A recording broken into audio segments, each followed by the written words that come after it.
पावसाळा सुरू झाला की खूप जास्त पाऊस पडतो, अशा वेळेला जागे जागेवरती पाणी भरतं, जागे जागेवरती खूप जास्त ट्रॅफिक होते आणि बरेचशी लोक जे ते गाडीतून प्रवास करणं अवॉइड करतात. मग अशा वेळेला ते सार्वजनिक ट्रान्सपोर्ट किंवा टॅक्सी रिक्षा घेऊन जाणंच प्रिफर करतात. अशा वेळेला जेव्हा गाडी आपल्याला जास्त काळ उभी ठेवायची असते पावसाळ्यामध्ये, बरेचशी लोक असतात, त्यामध्ये मी देखील आहे, पावसाळ्यात जे ती गाडी जास्त वापरत नाही, कारण की जिथे तिथे खड्डे असतात, पाणी तुंबलेलं असतं, गटार ओपन केलेले असतात, अशा वेळेला गाडी त्याच्यामध्ये डॅमेज होण्याचे चान्सेस जास्त असतात. तर तुम्ही देखील त्यातलेच आहात. तुम्हाला गाडी जी आहे ती 7 दिवस 8 दिवस महिनाभर 2 महिने किंवा 3 महिने संपूर्ण उभी ठेवायची आहे. तर अशा वेळेला आपल्याला कुठल्या गोष्टींची काळजी घ्यायची आणि कुठल्या गोष्टी करून गाडी जी आहे ती उभी करायची आहे त्याबद्दलचाच आजचा व्हिडिओ आहे. या व्हिडिओला मी 2 पार्ट मध्ये डिवाइड केलेला आहे, म्हणजे ज्यांना कमी वेळासाठी, म्हणजे ज्यांना फक्त 5-10 दिवस गाडी उभी ठेवायची आहे, त्यानंतर ते जाऊन गाडी स्टार्ट करून एक राऊंड मारून आणणार आहेत त्या लोकांसाठी. आणि दुसऱ्या पार्ट मध्ये मी सांगेन, म्हणजे ह्या व्हिडिओमध्येच आहे परंतु शेवटी मी सांगेन की ज्या लोकांना गाडी 2 महिने 3 महिने जास्त काळ उभी ठेवायची आहे, अशा वेळेला आपल्याला काय करायचं आहे, काय सेटिंग करून ठेवायचे ते मी या व्हिडिओमध्ये सांगणार आहे. तर चला मित्रांनो, व्हिडिओला सुरुवात करूया. मी जागृत जाधव तुमचं पुन्हा एकदा स्वागत करतो आपल्या Marathi channel learn to done मराठीमध्ये. तर चला मित्रांनो, पहिला बोलूया की ज्या लोकांना 7 दिवस 8 दिवस 15 दिवस गाडी जी आहे ती उभी ठेवायची, त्यानंतर ते जाऊन स्टार्ट करणार आहेत, गाडी गरम करणार आहेत, राऊंड मारून आणणार आहेत, त्या लोकांबद्दल पहिला बोलूया. तर सगळ्यात महत्वाची गोष्ट आहे, जर तुम्ही 7 दिवस 8 दिवस गाडी काढणार नाही आहात, गाडी उभीच ठेवणार आहात, तर अशा वेळेला पावसाच्या सीझन मध्ये आपल्याला हँडब्रेक ऍक्टिव्हेट म्हणजे हँडब्रेक ओढून नाही ठेवायचं आहे. आपल्याला जे आहे ते गिअर एंगेज करून जे ती गाडी उभी ठेवायची, किंवा पुढे किंवा मागे एखादा दगड लावून ठेवलात तरी चालेल. हँडब्रेक का नाही ऍक्टिव्हेट करून ठेवायचं आहे? हँडब्रेक मध्ये जे ती स्प्रिंग असते, ब्रेक शू असतात आणि स्प्रिंग जे ती मेटलची असल्यामुळे पावसाळ्यात मॉइश्चर असतं आणि त्यासोबत पाणी देखील तिकडे उडत असतं आणि त्या मॉइश्चरमुळे ती लोखंडाची स्प्रिंग जेव्हा आपण हँडब्रेक ओढतो तेव्हा ती अशी ताणली जाते आणि ताणल्यामुळे ती जास्त वेळ तशीच राहिल्यामुळे तिचं जे आहे ती तशीच अडकून राहते गंजामुळे, ती त्या शेप मध्ये येते. आणि अशा वेळेला जेव्हा आपण 7-8 दिवसांनी काढतो गाडी, त्यावेळेला खाली करून देखील ती पुन्हा जागेवरती येत नाही, कारण की गंज चढलेला असतो तिच्यावर. आणि अशा वेळेला आपण जेव्हा जबरदस्ती पुढे घेऊन जाण्याचा प्रयत्न करतो तेव्हा तुम्ही पाहिलेलं असेल, काहीतरी मेटलला मेटल आपटण्याचा आवाज येतो किंवा गाडी पुढेच जात नाही, खूप जोर लावा लागतो. तुम्ही कधी ऑब्झर्व केला असेल तर खाली कमेंट करून सांगा. परंतु हा इश्यू जो आहे तो होतो. माझ्यासोबत देखील आताच 2-3 दिवसापूर्वी झालं, त्यामुळे मी हा पॉईंट इथे ऍड केलेला आहे. मी गाडी बाहेर जाऊन घेऊन आलो आणि 7 दिवस काही गाडी काढलीच नाही. नंतर मग पुढच्या दिवशी 7 दिवसानंतर जेव्हा गाडी काढण्याचा प्रयत्न केला तेव्हा गाडी पुढेच जात नव्हती आणि जेव्हा एक्सेलेटर जोरात दाबलं त्यानंतर मेटलला मेटल आदळण्याचा आवाज आला. अशा वेळेला ब्रेक फेलियरचे चान्सेस होतात, काहीतरी ब्रेक शू मध्ये प्रॉब्लेम येण्याचे किंवा स्प्रिंग तुटण्याचे, किंवा जी ही सगळी लाईन आहे ही वायर थ्रू असलेली लाईन आहे हँडब्रेकची, तर अशा वेळेला त्या ड्रम ब्रेक मध्ये वायरिंग मध्ये काहीतरी इश्यू होण्याचा, मोठा खर्च होण्याचा प्रॉब्लेम येऊ शकतो. त्यामुळे पावसाळ्याच्या काळामध्ये गाडी जास्त वेळ उभी करते तर हँडब्रेक ऍक्टिव्हेट ठेवूच नका, खाली जे आहे डिऍक्टिव्हेट करून ठेवा. आणि मित्रांनो, दुसरी गोष्ट आहे, टायर प्रेशर जो रिकमेंडेड आहे, समजा 32 PSI तुमच्या गाडीला सांगितलं जातो तर तो 35 ठेवा किंवा 36 ठेवा.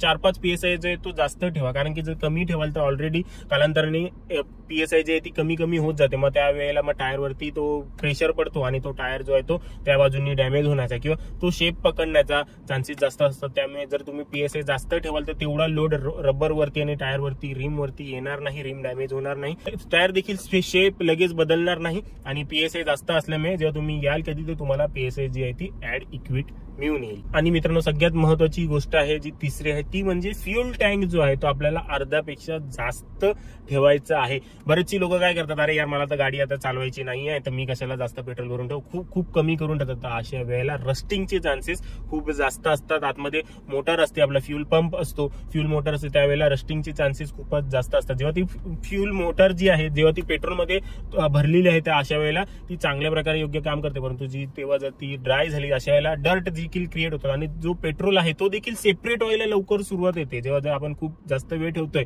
जास्त वेळ किंवा कमी वेळ, परंतु तो जर कमी असेल तर सेपरेट लवकर होईल, परंतु जर तुम्ही जास्त ठेवताय, पेट्रोल लिमिटपेक्षा जास्त आहे, अर्ध्यापेक्षा जास्त, त्यावेळेला तो सेपरेट देखील होणार नाही आणि पेट्रोल पंप जो आहे, फ्युल पंप आहे, त्याला देखील काही प्रॉब्लेम होणार नाही. गाडी जी आहे ती चांगल्या कंडिशन मध्ये राहील. त्यामुळे अर्ध्यापेक्षा जास्त टाकी जी आहे ती आपल्याला ठेवायची आहे. आणि मित्रांनो, पुढील आणि महत्वाची गोष्ट आहे की नेहमी गाडी ठेवताना, पार्क करताना जास्त काळासाठी नेहमी आतून देखील क्लीन करा आणि बाहेरून देखील क्लीन करा. आतून क्लीन करणं सगळ्यात जास्त महत्वाचं आहे. की लोक काय करतात, गाडीमध्ये खातात, त्या गोष्टी तशाच मग गाडीमध्ये पडून राहतात, मग कॉक्रोचेस येतात आणि वरून तुम्ही गाडी वापरणार नाहीयेत. मग अशा कॉक्रोचेस, मुंग्या, उंदीर तुमच्या गाडीला आतल्या बाजूने डॅमेज करतील. उंदीर समजा की घुसणार नाही, परंतु कॉक्रोचेस वगैरे घुसतील आणि मग ते आतल्या पाटला घाण करतील, घाण वास येईल आणि सगळी आतमधून वाट लागून जाईल. तर नेहमी अशी जास्त वेळ ठेवताना क्लीन करून ठेवत जा. पुढील महत्वाची गोष्ट आहे की नेहमी जर असे पार्क करायचे असेल 7-8 दिवस तुम्ही गाडी काढणार, 15-16 दिवस गाडी नाही काढणार, 7-8 दिवस 15-16 दिवस नाही काढणार, तर अशा वेळेला इंडोर मध्ये पार्क करणं म्हणजे जे बीएमसी पार्किंग आहे, जर शहरात राहतात तर बीएमसी पार्किंग आहे, किंवा जर कुठल्या अशा खेड्या ठिकाणी राहतात तर जिथे जास्त गाडीचा हवामानाशी संबंध येणार नाही, कमीत कमी पावसाचं पाणी लागेल, कमीत कमी सूर्यप्रकाश लागेल अशा जागेवरती ठेवा. म्हणजे तुमचे गाडीचा पेंट प्रोटेक्शन, आतील इंटेरियरचं प्रोटेक्शन जे आहे ते होत राहील. सूर्यप्रकाश खूप जास्त गाडीसाठी घातक असतो, त्यासोबत पावसाचं पाणी देखील घातक असतं. आणि एक गोष्ट नेहमी लक्षात ठेवा, जर बाहेर उभी ठेवतोय तर कव्हर घालून उभी ठेवू नका. पावसाचं पाणी ते कव्हर थांबवून ठेवतं आणि ते थांबलेलं पाणी डर्ट बीट जे ती पेंटवरती तशीच राहते, त्यामुळे पेंट जो आहे तो डॅमेज होतो. जर इंडोर मध्ये पार्क करताय, आतल्या पार्किंग मध्ये पार्क करताय, अशा वेळेला कव्हर लावतोय तर काही एक हरकत नाही, परंतु जर बाहेर आहात तर अशा वेळेला कव्हर लावू नका. तर हे तर झाले की ज्यांना 10 दिवस 15 दिवस गाडी जी आहे ती ठेवायची आहे आणि मध्ये मध्ये येऊन तुम्ही स्टार्ट करून जाणार आहात, तर ह्या गोष्टी आपल्याला फॉलो करायच्या आहेत. परंतु आता पुढची गोष्ट, ज्या लोकांना 3-4 महिने गाडी ठेवायची आहे तर त्यांनी कुठल्या गोष्टी करायच्या, ह्या ज्या आधी सांगितल्या त्या गोष्टी करायच्याच आहेत, त्यासोबत ऍडिशनल गोष्टी देखील आहेत. पहिली गोष्ट आहे, 3-4 महिने गाडी ठेवायची आहे तर अशा वेळेला तुम्ही जे आहे ते जॅक वरती गाडी उभी करा. तुम्हाला 4 जॅकची सोय करावी लागेल. तुम्ही जर अजिबातच युज करणार नाहीये, कुठेतरी चाललात, बाहेर गावी चालल्यात, तुमचा संबंध येणार नाही गाडीची, टायर वरती अजिबात करू नका, टायर आणि रिम सगळे डॅमेज होऊन जातील, अशा वेळेला आपल्याला जॅक वरती गाडी उभी ठेवायची आहे. दुसरी गोष्ट आहे, आपल्याला बॅटरी डिस्कनेक्ट करून ठेवायची आहे, कारण की 3-4 महिने बॅटरीची लाईफ राहत नाही, लगेच ती डिस्चार्ज होऊन जाते. जर डिस्कनेक्ट करून ठेवाल तर कदाचित ती राहील आणि ती कंडिशन मध्ये राहील, किंवा गाडी स्टार्ट केल्यानंतर ती स्टार्ट होईल. परंतु जर कनेक्ट करून ठेवाल तर जे आपले इलेक्ट्रिक पार्ट्स आहेत ते, म्हणजे बॅटरी जे आहेत ते पूर्णपणे संपवून टाकतील.